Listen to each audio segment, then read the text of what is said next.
The story of Atiku Abubakar is a 388 pages book written by late Dr. Adinoyojo Onukaba. The book is nicely illustrated, indexed, and comprehensive. It's a well-written and well-produced biography of Atiku Abubakar, an experienced prolific writer and journalist. The book is a story of Atiku Abubakar, who rose from a poor background to public service and into politics. Joining us now from our Abuja studio is Dr. Onuoha Nnachi, financial expert, member of the People's Democratic Party presidential campaign, and secretary, Atiku Books Presentation Committee. Good morning, Dr. Nnachi, and thank you very much for joining us. Good morning.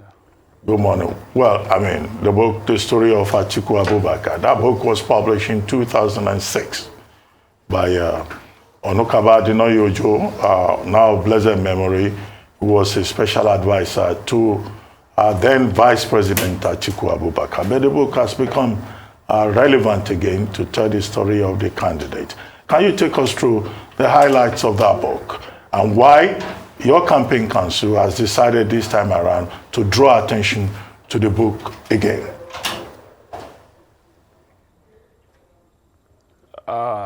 Thank you, Dr. Ruben. I think the book has been quite in circulation and is a full documentation of who Atiku Abubakar is, his life history, and for a man that is seeking for the prime job of the nation, and it's good for Nigerians to know who he is, what he stands for, and what he believes on. And not just because the book has transcended into the covenant which he has with Nigeria, which stands as the manifesto for the campaign. And that covenant is more binding for the election, and it's what people are expected to hold on Atiku properly. And if you go through that covenant properly, you're going to see that it stands on 5 key points, starting from unity to security to restructuring to education and to economic recovery. And that's also it is divided into 3 parts. The first part talks from the economic recovery and repositioning of the nation. Second part talks on human capital development, and the third part talks about governance. I think the covenant is something that is very key for the campaign, though most of it deals in details of what Atiku stand and what Atiku present for the election. If you look at it from the governance point of view, you will see that he stated clearly what he stands for, from transparencies to international relationship and to other factors. But the quote is more important to us, because if we say let's dissect the Atiku covenant for the election, it will take us more than a day to do that. But if you permit us to just focus on the first part, which deals on the economic recovery, which is very clear. And if you focus on that, the first part has 3 key things for us to look at. He's looking at the economic recovery and prosperity from 3 key areas. One is, how can we move this country forward?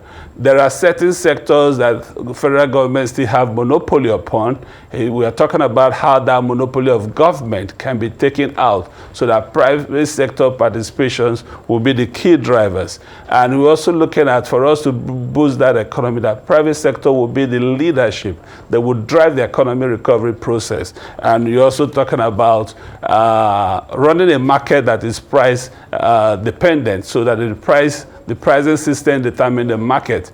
No benchmarking, nothing, which brings us to several deregulations across the sectors. So, but for that to be achieved, there are key drivers that push for it, drivers from the institutions, drivers from the PPP relationship, drivers from even having a stable macroeconomic indices that will help stabilize that.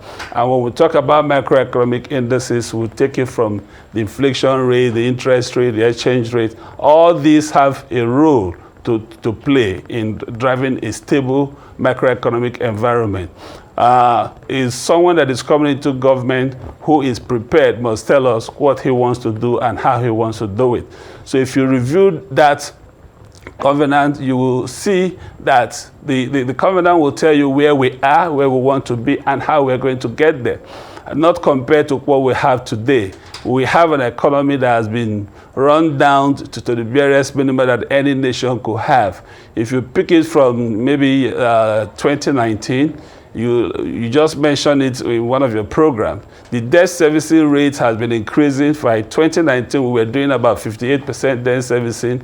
It keep moving. By 2022, this year we are using about 95% of our revenue to service debt. And by the budget they have presented for 2023, we are going to be using about 105%, which means we'll be servicing our debt above our revenue, which is you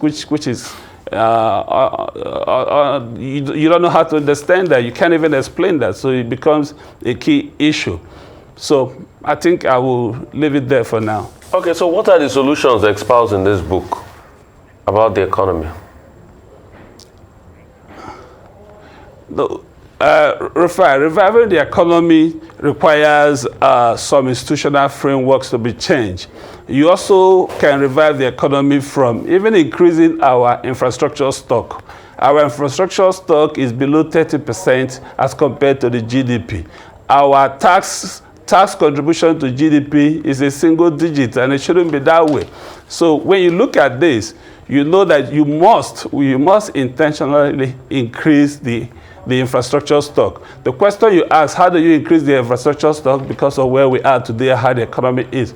That's why in that document, we made it clear that yes, we are going to have an infrastructure development unit under the presidency, which give a coordinating point. We're also going to have an infrastructure debt so that you can de-risk some of this infrastructure. And we're also going to have infrastructure guarantee scheme.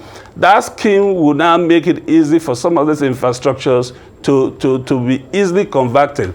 And it is important that you understand that when we talk about infrastructure, there are economic infrastructures and there are social infrastructures. The economic infrastructures, currently most of them are running as social infrastructure. You bring them back to become economic infrastructure, and that becomes the easiest way that you can revive the economy. Looking at it from that point of increasing the infrastructure stock. And generally, looking at the economy, if you view our natural resources, abundant natural resources, our ability to convert our natural resources to national asset is key. And when we say natural resources, ability to convert the abundant one, take a look at agriculture.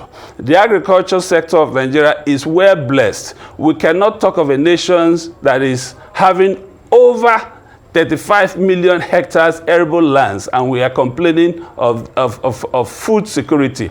We have currently our GDP, our agricultural contribution in GDP is above 20%, and still we cannot feed ourselves, and that is a concern. If you take any of the developed nations, none of this nation has up to 5% agricultural contribution. Go and run your data from England to US to France and all that, and that becomes key. They are all operating on single digits, and they have food security, they have food surplus. Our importation today, food importation today, contribute over 20% of our importation. That is a heavy one, where we have arable land. So part of the mechanism which we will put in place, and that is why it is contained in that book, will take agriculture from being the way it is to full mechanized, full irrigation. The commodity market will be fully established, and that will encourage the productions, and that way we'll be able to have the economy grow as fast as we can. Okay, Dr. Nnachi, two things. The first one, there were 3 books that were launched recently. The story of Abubakar, the book on legal cases, and then the book that gives the broad outlines of his contract with Nigerians. Right? Okay. 1, do you want to talk about those 2 other books, since you are the chairman of the Atiku Books Committee? And then 3, the last time I checked, Abubakar Adinoyojo's book is out of print.